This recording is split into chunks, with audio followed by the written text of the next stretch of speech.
l'intelligence de la vie au quotidien nous met dans des situations qui sont parfois, qui donnent l'impression d'être un peu limites, de créer ce que j'appelle des points de rupture. On a l'impression qu'on va arriver à un point de rupture.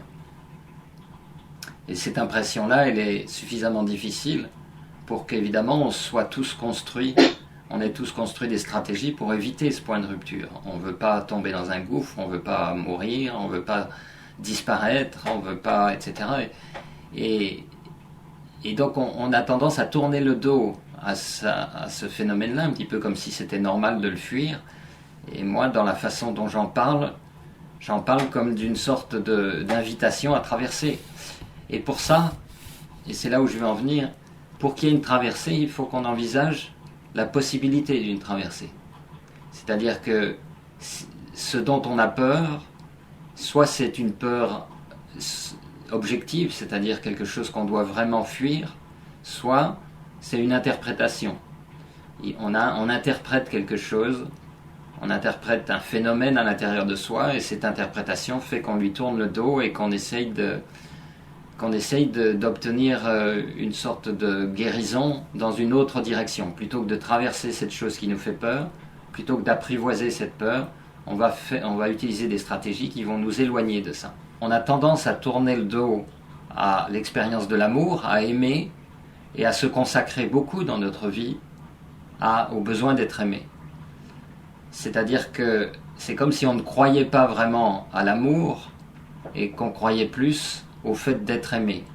Alors que c'est un paradoxe, puisque dans la vie quotidienne de l'être humain, moi, dans les personnes que je rencontre, ce qui fait le plus souffrir, c'est le besoin d'être aimé. C'est pas le fait d'aimer. Aimer ne fait pas souffrir, mais le besoin d'être aimé fait souffrir.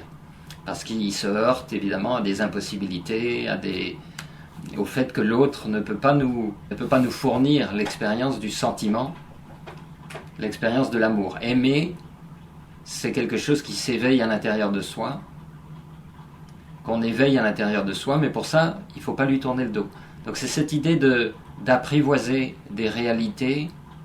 Le processus, c'est apprivoiser aussi des réalités qui nous font peur. Et pourtant, c'est à l'endroit où on est sûr qu'on ne va jamais passer qu'on va passer. C'est notre destin, c'est pour ça qu'on est là. Alors ça peut demander plusieurs rencontres, plusieurs tentatives de traverser. Si on avait tous cette foi que l'on pouvait traverser, ce serait déjà fait. Dans l'espace entre deux pensées, qu'est-ce qu'il y a? Dans l'espace entre deux paroles, dans l'espace entre deux actions.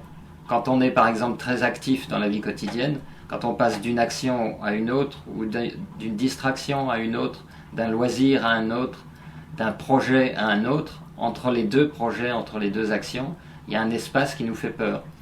Et c'est cet espace-là auquel on ne croit pas, parce que c'est pas dans l'action elle-même qu'on traverse, c'est dans l'espace entre les deux. Donc les méditations, elles ont toujours été une invitation à apprivoiser ça, à apprivoiser un espace où on ne va pas. Et la formulation de la fin, il se trouve qu'elle fait ça aussi. C'est juste ça qui se passe. Quand on dit c'est juste ça qui se passe, l'espace qu'on laisse derrière la formule, puisque c'est la fin de la formulation, c'est juste ça qui se passe.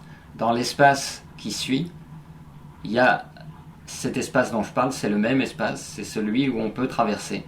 Mon expérience depuis 20 ans, c'est que dans les démarches spirituelles, il y a une tendance à essayer de contourner la traversée.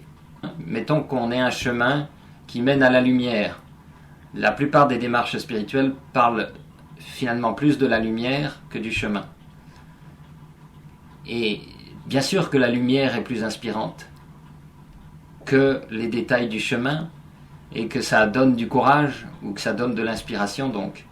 Mais on contourne le processus en essayant de se rassurer avec l'objectif, qui s'apparente un peu des fois à la méthode Coué, dont vous avez tous entendu parler. C'est-à-dire qu'à un moment donné, on évoque un aboutissement, et on pense que le fait d'évoquer l'aboutissement, ça crée l'aboutissement.